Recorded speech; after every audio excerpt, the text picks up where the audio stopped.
Nerta's Active Diamond is a powerful, touchless alkaline cleaning product for the quick and simple removal of heavy contaminants of hardy equipment.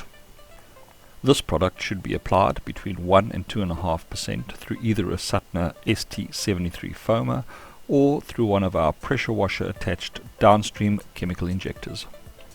Apply a generous layer of foam, ensuring all surfaces are covered. Then allow to dwell for around 60 seconds. Begin washing the vehicle with high pressure water. Ensure you always wash into fresh soap, either backwards as shown in the video here or from the bottom upwards. Washing this way is really important, as our products are designed to break the static bond that holds the road grime onto the vehicle.